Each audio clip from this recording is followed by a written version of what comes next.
All right, so today's lecture, piggybacking off of our discussions on color theory, we're going to hop back into learning more about Photoshop stuff, and we'll be talking about how to edit color within Photoshop. So to do that, we use what's called an adjustment layer because we are adjusting the color.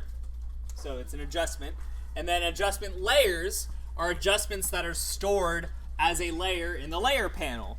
So an effect which is held within a layer is an adjustment layer, which behaves as a layer in the layer panel. Adjustment layers are found in the adjustment layer panel above the layers panel by default. So, oh, Photoshop's not open, so I'll let that bounce in the background. So why we would do this is the reason we've talked about before, destructive editing. So you can just run adjustments on things, but the power of an adjustment layer is that the adjustment, instead of permanently being applied to your document, is stored as a layer. So if you decide later, hey, I don't want that actually, you can just delete the layer and the adjustment goes away.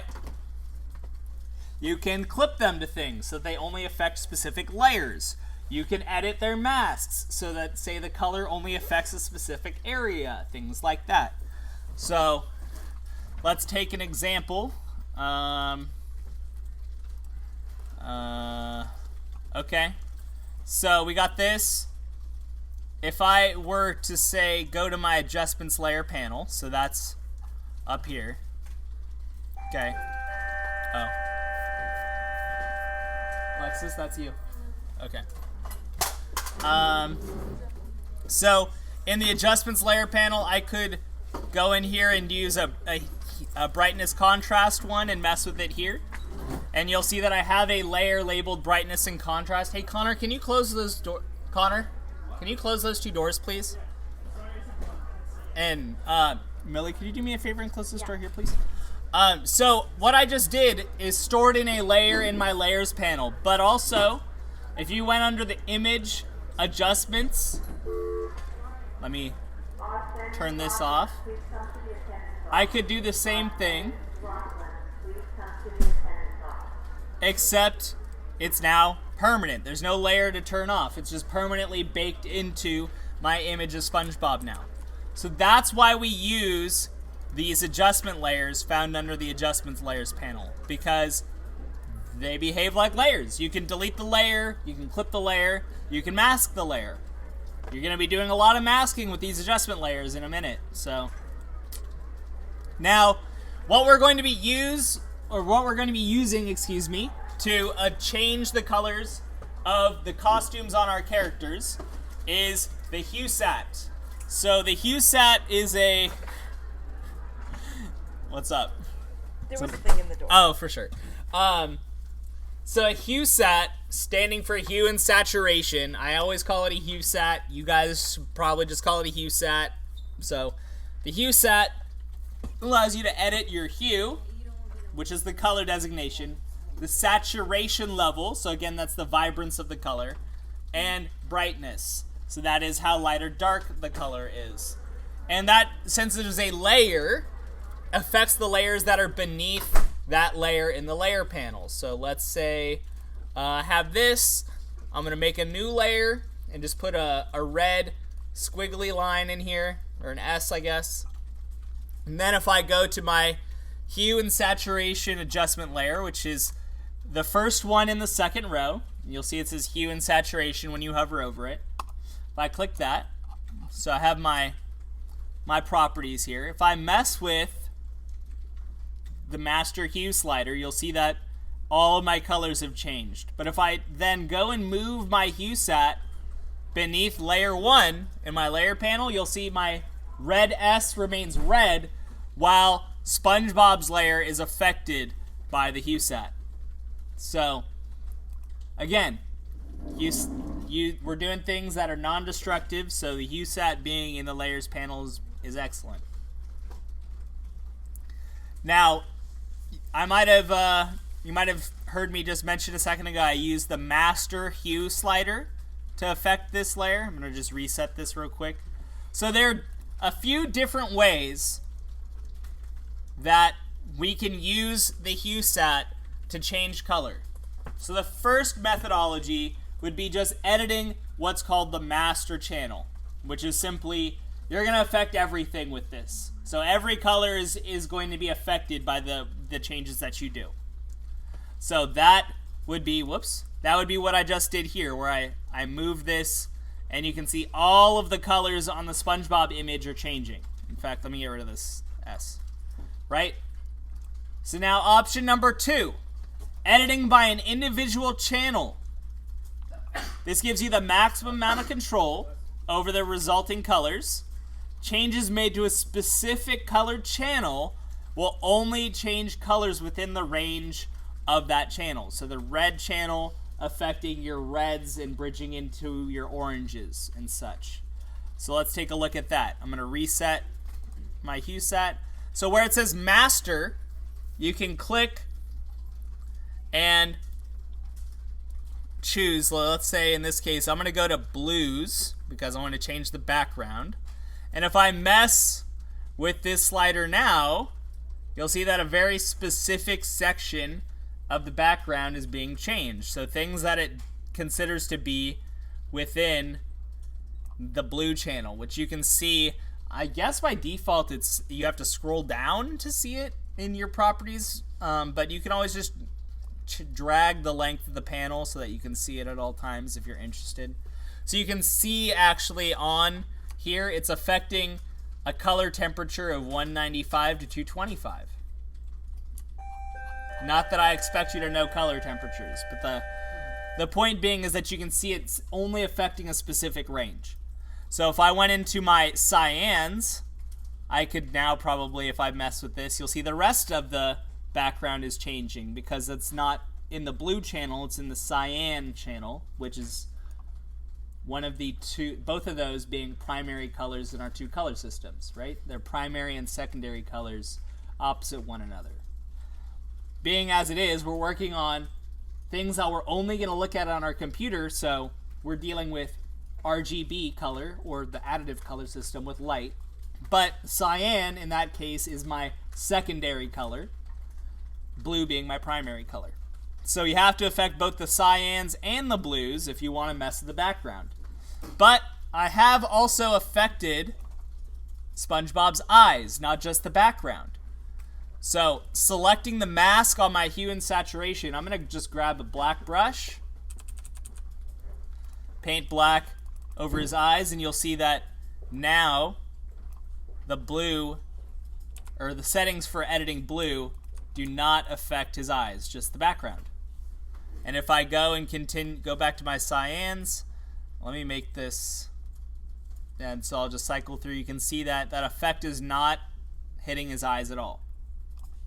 Alright, so that's option number 2.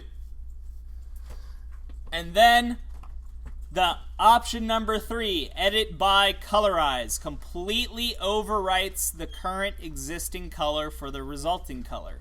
So you will see in your HueSat panel, there is this toggle here for colorize.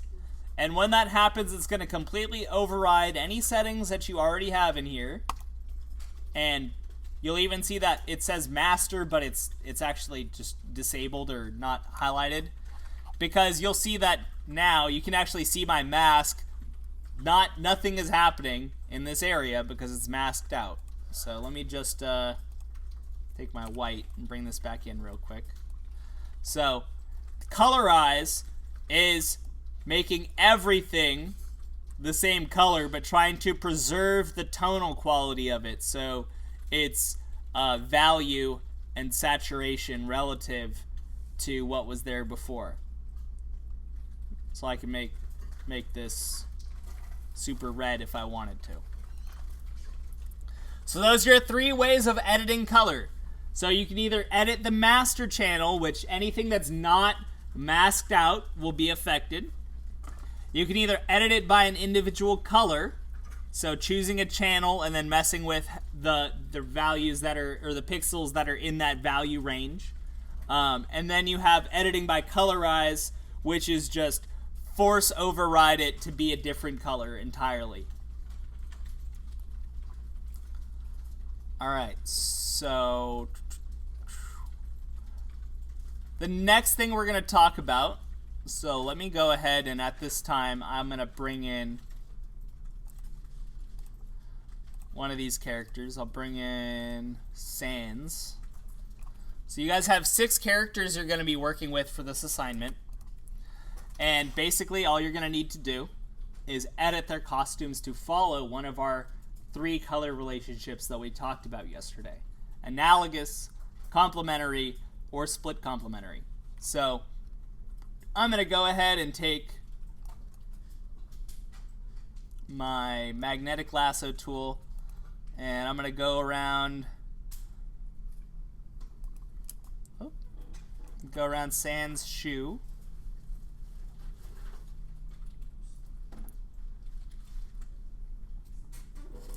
Alright, well, thanks, I guess. So I'm going to have to fix this mask at the end a little bit. Alright, so I got that selected. And I'm going to go make a hue set. And you'll notice that with my selection made, it's masked so that my hue set only affects the area I had in my selection. So I'm going to go ahead and, in this case, set it to colorize. And I'm going to go ahead and make his shoes green.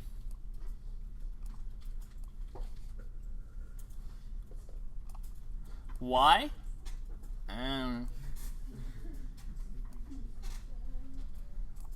Alright. Cool, okay. Sounds good. And then I just, like I said, I gotta use my brush, a little bit of white, and I'm gonna brush on my mask to bring that part back, and then I just gotta take black, make sure it doesn't bleed onto his sock. Right? So now another way of editing color is using a color blending mode layer. So have we talked about blending modes at all? I don't think so. I don't think any of the things we've done involve blending modes. But here, I'm going to go ahead and leave this up for a second while I talk about it, and then I'll show you guys it. So I will go back up for the sections that I'm scrolling past in a little bit, but just since I'm going to be talking about these, I'm going to scroll down to these. So, whoops. We have layer blending modes alter their effects on the layers below them. That is a statement, so it's just a method of explaining what's happening. The blending modes, as the name suggests, blends your layers. So how does it blend? In normal mode, there is no blending. It's just what you see is what you get. But there are other modes that blend your layers together, that do specific things to try and blend the layers together, or at least achieve some kind of blended result. So what is the default blending mode? What does a layer with a color blending mode do to the layers beneath it? So our default color blending mode is normal. So you will see in your layers panel, if you select on any layer, it's going to say normal most of the time. And color blending mode preserves the contrast information while correcting the shaded info to the color of the blending layer. So that is a fancy way of saying it operates very similarly to the colorize option on your hue set. So I'm going to go back into Photoshop, and in this case I'm going to go make a selection around around Sans' head.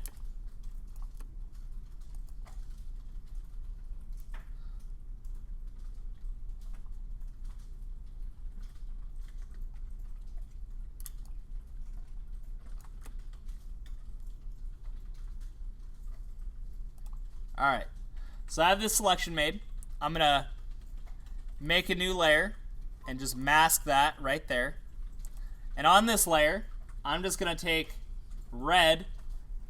The paint bucket, folks, by the way, I'm surprised people haven't asked me about this. The paint bucket tool is underneath the gradient tool. The gradient tool looks like this. Just click and hold it. Paint bucket. So I'm going to just paint this whole layer red.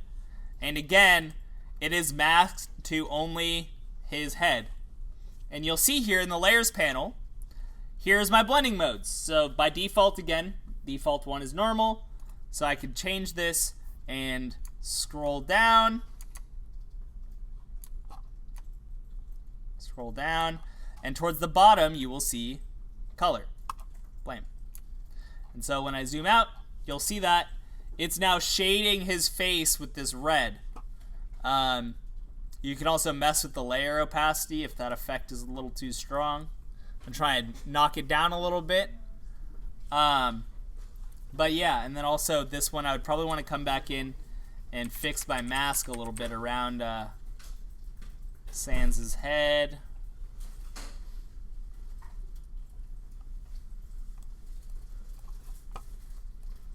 And yeah, so that's another method of editing color. So steps you need to follow to create color blending mode layers: create a new layer, change the blending mode from normal to color from the drop down menu. Make sure you either fill the whole layer with a color and then mask it, or just paint directly where you need the color added, and then that should lead to you getting the colorized effect. So I would strongly suggest that you guys use the hue saturation method, but I do want to let you guys know about this because sometimes, I don't know, sometimes people prefer this method. Yeah. I used to have an assignment about doing like old-timey photo restoration that used this method more, but I don't really see you guys having to do that much, so. I'm going to pause the recording for a second so that people can copy stuff in. All right, so that brings us to what it is that we're supposed to do for the assignment. So I'm going to go ahead and close Sans. And so I've provided you guys with 6 characters on Classroom. All of them are from Smash. And basically, what you're going to do is for each of these characters, you can use some of the existing colors, but I'd prefer if you change a majority of the character's costume. And you're going to give them a new costume color scheme of your choice. The parameters being that you have to use at least 2 analogous color schemes, 2 complementary color schemes, and 2 split complementary color schemes. Okay, you can pick which characters you do which on.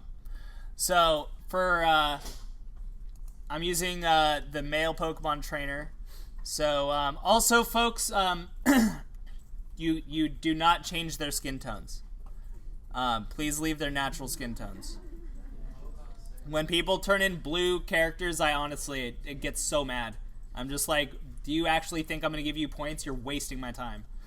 Like, so yeah. Now you know.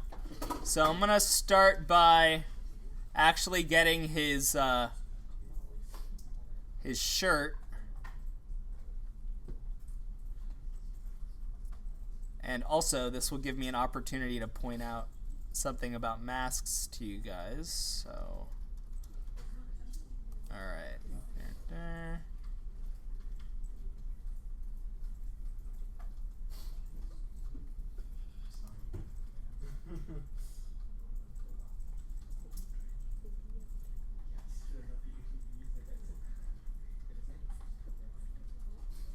Whatever. I'll fix that in a bit.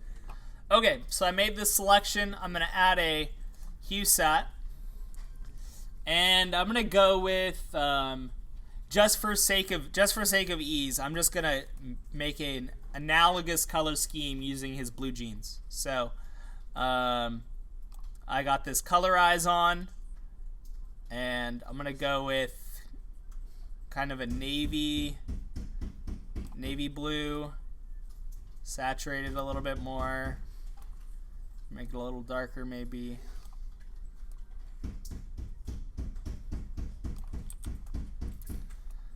And so I'm going to go ahead and fix my mask real quick. So I'm painting some black onto my mask.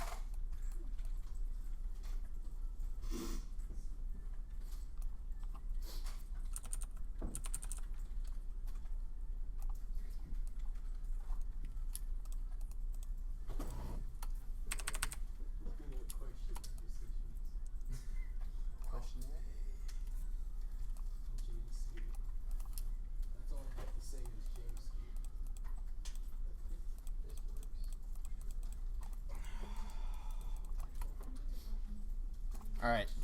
So we got that. And then the other thing is that, so say I want to add his hat to have the same color blue.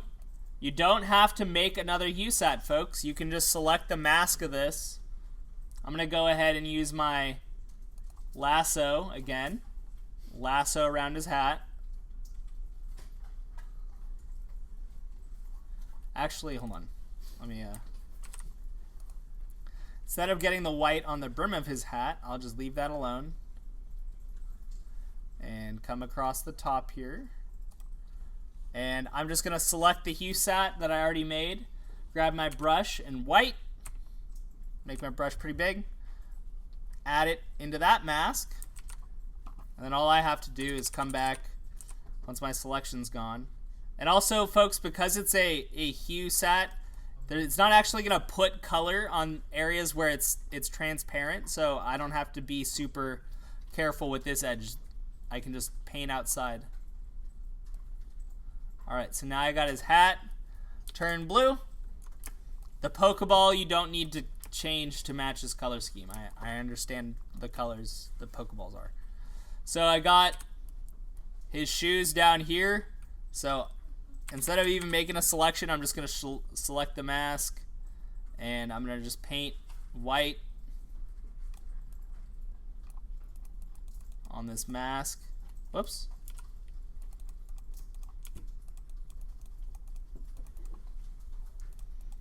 And same thing over here.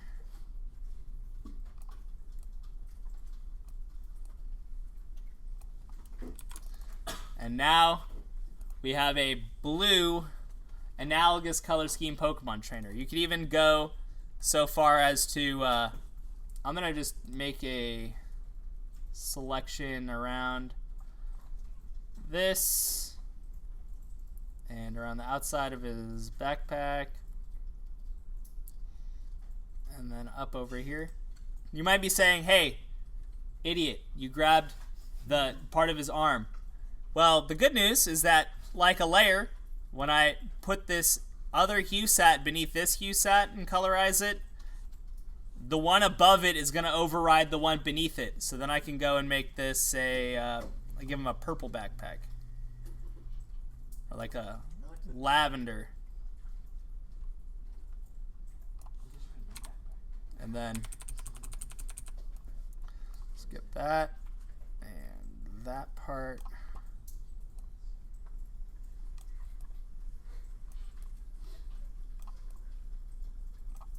And blam.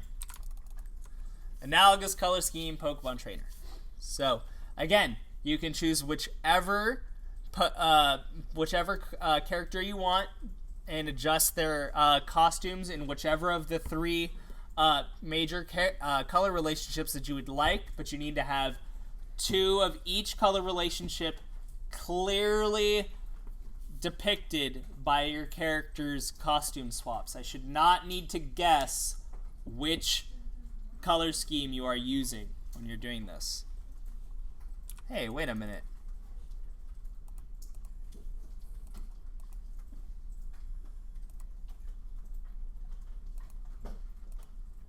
Wait, what? Huh.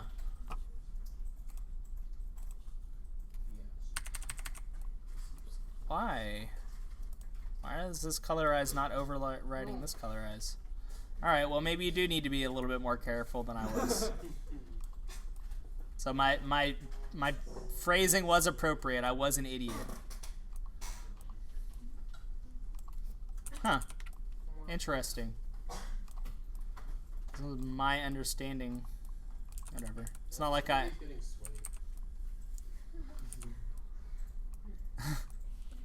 see what you're saying. Let me go on this one and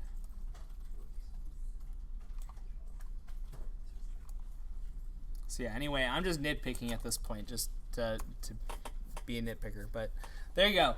So yeah, you guys these are up on Classroom. So there you go.